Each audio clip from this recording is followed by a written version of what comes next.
कहा जाता है जिसके पास बुद्धि है वही बलवान है, जिसके पास बुद्धि नहीं है उसके पास बल कहाँ। बुद्धिर्यस्य बलम तस्य निर्बुद्धिस्तु कुतो बलम, ये संस्कृत की एक कहावत भी है।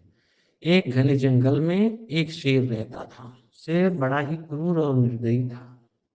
वो बहुत सारे जानवरों को मार डालता था, कुछ खाता कुछ मार कर फेंक देता था। इसलिए सारे जानवर डरे हुए सहमे सहमे से रहते थे। सब छिपे छिपे रहते थे, अपना जीवन बिताते थे, बड़े परेशान थे बेचारे।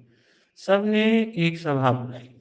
परेशान होकर के सबने एक सभा बुलाई और उसमें सबने मिलकर के अपनी समस्या का हल निकाला। और लोमड़ी बोली, ठीक है, ऐसा करते हैं कि रोज हम में से एक जानवर उसके भोजन के लिए चला जाया करेगा। वो अपना पेट भर लेगा और हम लोग भी खुश रहेंगे, आराम से जीवन जिएंगे। मेरे विचार से यही उचित लग रहा है। सबने साफ हाँ में सर हिला दिया, कहा ठीक है। बंदर बोला, हाँ सही बात है, ये बात आपकी सत्य है, हम ऐसा ही करेंगे। इस पे सभी सहमत हुए। अब वो मैसेज लेकर के लोमड़ी गई शेर के पास और सारा वृत्तांत उस शेर को कह सुनाया। शेर राजी हो गया, बोला ठीक है भाई, मैं इस जंगल का राजा हूँ, इसलिए चलो मैं तुम सबकी बात मान लेता हूँ। रोज तुम लोग मेरे पास आ जाना अपने क्रम के अनुसार, लेकिन एक बात मेरी याद रखना, अगर कोई किसी भी दिन मेरे पास नहीं आया तो मैं किसी को छोड़ूंगा नहीं, फिर वैसे ही सबको मारा करूंगा। सबने कहा ठीक है। अब रोज एक जानवर उसके पास आ जाया करता था और शेर उसको खा लेता था। शेर भी भैया खुश था और सारे जानवर भी खुशी से अपना जीवन यापन करने लगे।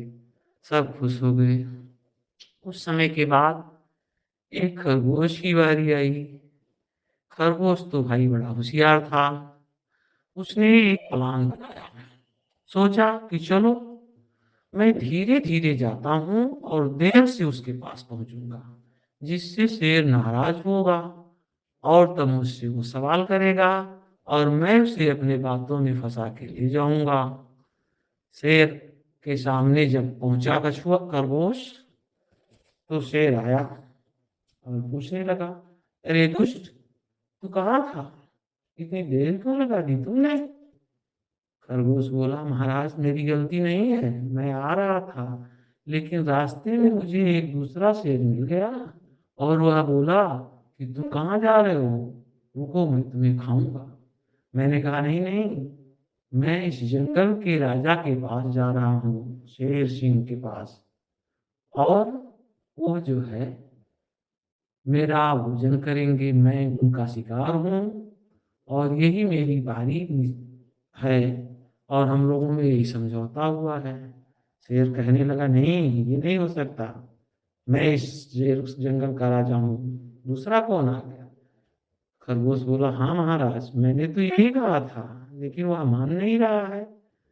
कह रहा है नहीं, मैं जंगल का राजा हूँ, तुम लाओ अपने शेर को मेरे पास लेके आओ, मैं देखता हूँ कैसा है, मुझसे बलवान तो न हो नहीं सकता वो। खरगोश ने कहा, मैं बोला, अरे नहीं ऐसी कोई बात नहीं है, उसके जैसा आप है नहीं, आप उसका कुछ नहीं बिगाड़ सकते। अगर आपको विश्वास नहीं है तो ठीक है, मैं जा रहा हूँ, मुझे जाने दो और मैं जा करके अपने राजा महाराजा साहब को आपके पास ले आऊंगा। अब वो खरगोश की बात सुन करके शेर राजी हो गया और उसके साथ गया। खरगोश उसे एक घने जंगल में लेकर गया। घने जंगल में एक कुआं था। कुछ दूर पर गया तो वहां पर एक कुआं था। उसी कुएं में जाकर के बताया कि इसी कुएं के अंदर आपके डर से वो शेर छिपा हुआ है। तो शेर जो है उस कुएं में झांक कर देखने लगा और देखा कि अरे इसमें बैठा है ये। जा करके वह उसके ऊपर खड़ा हुआ, कुएं के ऊपर खड़ा होकर के जोर से दहाड़ा। तो देखो जा रहा है। अपनी परछाई को दूसरा शेर समझ करके वह कुएं में छलांग लगा दिया और मर गया। सभी जीव जंतु खुशहाल हो गए, सब खुशी से